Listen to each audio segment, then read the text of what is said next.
America. It's time to talk good business. The general conversation about STEM, science, technology, engineering, and math, seems to be that America is falling behind. We hear over and over again that we're in a knowledge economy, and in order to compete with other countries in 21st century jobs, we need more people studying STEM.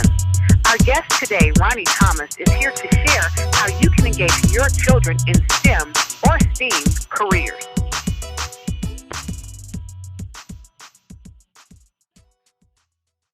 Welcome to the show. This is Dr. Dionne Mahaffey, and thank you for coming in, Mr. Thank Thomas. you for having I appreciate you. me. Glad to be here. So tell me more about STEM. I mean, explain exactly what that means to our audience. Well, STEM is science, technology, engineering, and math. And the whole conversation with our country, we're trying to prepare our kids to be more, and it pretty much is guaranteed to keep all learners engaged. Science, technology, engineering, and math, and the conversation is trying to prepare our students to be more proficient in those areas. Okay, and so tell me, I know that it's one of the centerpieces of President Obama's education reform initiative. I mean, have you seen any progress since, he's implemented STEM? And I think they added the art, so it's STEM and STEAM. STEAM, yeah. Yeah, have you seen any improvements? Well, I have. So you have about 20 or so states that have applied and been accepted to the race to the top, and where they've gotten about $20 million to go towards continuing STEM initiatives and other education platforms. So I am starting to see some benefits and improvements in education. Okay, and with your personal experience, I know that you're into robotics. Explain what robotics is and how that helps to develop the scientific mind, if you will, of young people. So in the future, the jobs that are going to be most prominent are going to be in the areas of science, technology, engineering, and math. So the whole idea is to prepare kids early to be familiar with these platforms, these components, and they'll be able to make a smoother transition into the workforce. Okay, and you've been teaching for 15 years? Correct.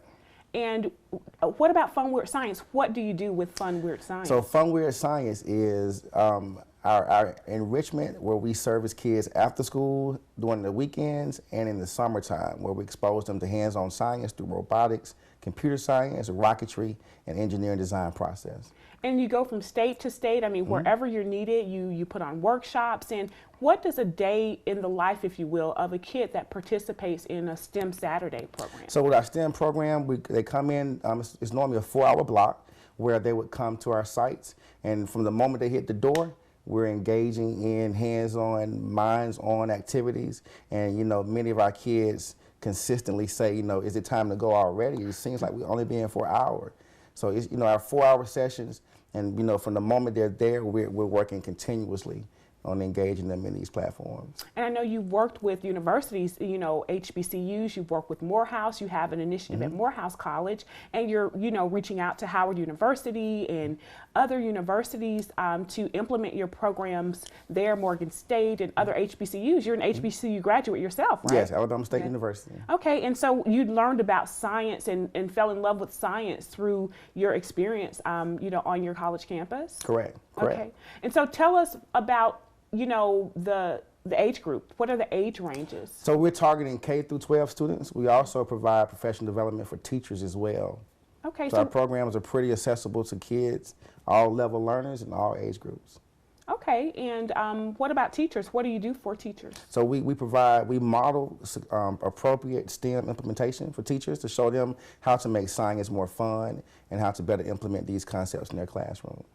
Can you give me an example? Because I don't recall science being fun when and that's the whole thing. Teachers tend to be a lot, they tend to be very hesitant in terms of teaching science because we've traditionally taught science from a textbook perspective, but we're trying to change the mindset as science being something that has to be done.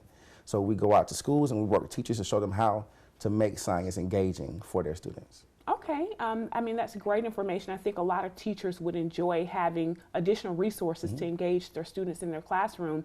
And from a robotics perspective, I know that you mentioned, that you recently met a robotics company executive. So when we come back, because we're going to go to break in a few minutes, I want you to tell us about robotics and how you're teaching kids to code the robots and what they gain from, learning, this particular endeavor. So thank you for for joining us. And again, I'm intrigued by science because it's not really something that I'm into. So everyone, when we come back, we're going to continue talking to Mr. Thomas about science, engineering, and math.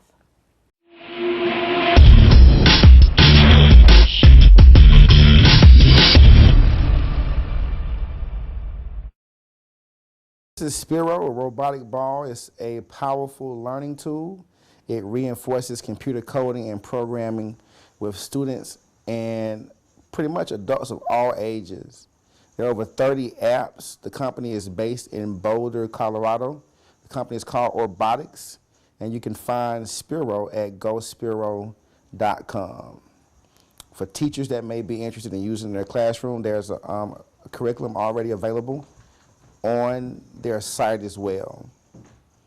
Welcome back. This is Dr. Dionne Mahaffey, and we have Ronnie Thomas here with us today. And you know, at the top of the show, Mr. Thomas talked to us about STEM, science, engineering, and math, and what it means to actually, you know, implement those programs within the schools and how teachers can find the appropriate resources to really engage our learners. So thank you again. And I know while we were on break, you were telling me something about President Obama was programming a robot or something like that. Tell our viewers about that. So recently, you might have seen it in the news, President Obama had a chance to program S.T.E.A.M. S.T.E.A.M is a robotic ball made by a company called Orbotics based out of Boulder, Colorado.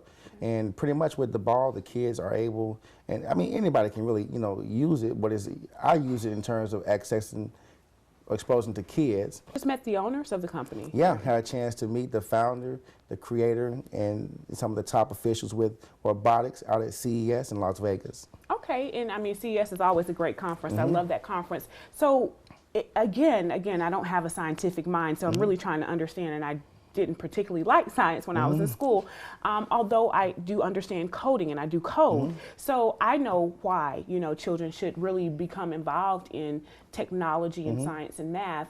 But, you know, have you had any success stories with some of your students? Have they developed a newfound passion for technology? Yeah, so, you know, during my 14, 15-year teaching career, I've been able to create an excitement in students through science, and more recently with the talk about the jobs being available in the future in terms of technology and getting kids to understand that language of the future is going to be centered around computers and coding and programming. So once we've been able to start, you know, exposing kids to these platforms, we're starting to hear kids talk more about aspiring to be engineers and computer science and technology experts. Wow, I mean, that's amazing. And I know that there's some nonprofit work that you do as well with an academy that targets science. So what do you aim to do with the nonprofit organization? So with our nonprofit, our goal, we're looking to expose as many kids as possible across the country that aren't necessarily represented in these areas or who might not have access to these programs where they are. So our goal is to bring our programs to these areas to inspire kids to reach for career options in STEM.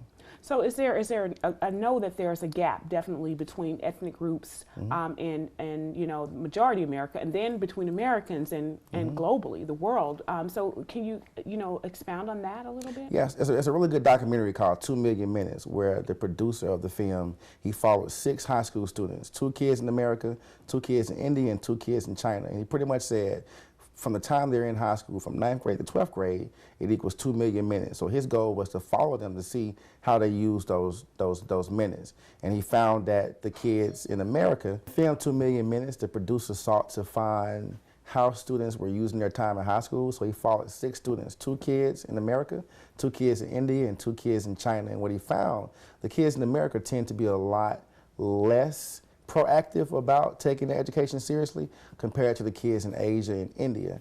And you look at the disparity gap here in America, kids, underrepresented kids, minority students tend to far less successful than their counterparts here in America. So we're looking to close that achievement gap amongst kids of color.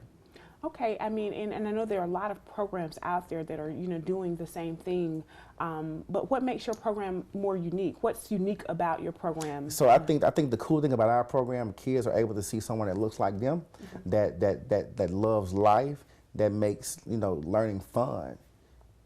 And I mean, so you have elementary school kids involved and high school kids involved. Who's the most engaged? All of them. We've experienced success at all levels, from elementary, middle to high school. Okay, and so tell me about the agenda for the weekend program. What do they do from the start to the close of the program? So our STEM Saturday program, we normally have 4 sessions, and during those 4 sessions, they're independent sessions, meaning that a student can come in on any one of those sessions and pick right up with what we're doing, and we touch on science, robotics, computer science, and engineering activities. Okay, now I know that a lot of people wouldn't think of DJing as programming and artistic, but in addition to being an educator, a school teacher, and having this nonprofit foundation and your Fun Weird Science initiative, you're also a DJ too, right? Yeah. Many hats. And we're also looking to make the DJing a part of our programming also, to show them the science behind music. Okay, and so when you do that, are you going to start a DJ academy? What are you doing? Yeah. So we're in the process now of getting certification through Scratch Academy, and once we obtain that certification, we're going to look at creating DJ camps for kids. Okay. And showing kids how to use that technology to make content-specific music that can help encourage other kids to get excited about science also. So they can find a career as a programmer, as a DJ, as an artist, as an engineer, mathematician, so that you're covering the gamut of what STEM really set out to do. When we come back, we will continue talking to Mr. Thomas about Fun Weird Science, and we'll give you information about how to get in touch with him. Thank you, and we'll be right back after the break.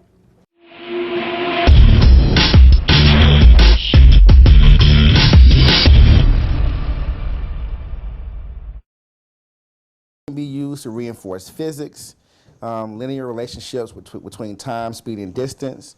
You can use it to teach force and motion, geometry, angles, and it pretty much is guaranteed to keep all learners engaged during your class session.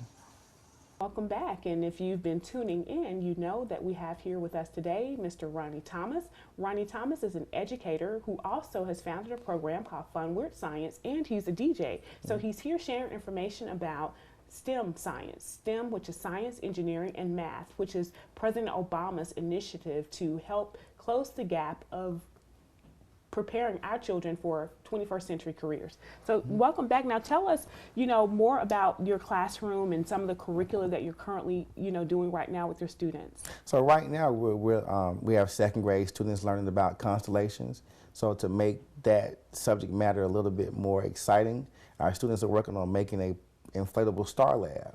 So they're taking the letters in their name, making their own personal constellation, and once they grid their constellation out, they're having to make a picture along with the story, a mythological story behind their constellation, and we're going to take a 25 by 50 foot plastic tarp, and we're going to make an inflatable star lab where the students will be able to go inside and punch their constellation at the top, and the light from outside the room would make it appear as though they're looking into a night sky.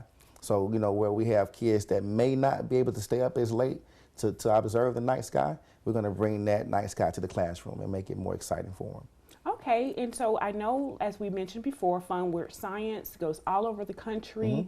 You're not limited to any geographical location, and that you teach robotics, you teach science, math, and coding, and you also provide DJ instruction. So tell our viewers how they can get in touch with you and how they can learn more about you can visit our website at funweirdscience.com. We're also on social media at Facebook, Twitter, and Instagram at Fun Weird Science. All right. Well, thank you again for coming on the show, and we look forward to learning more about STEM science and Fun Weird Science. Thank you. Thank you.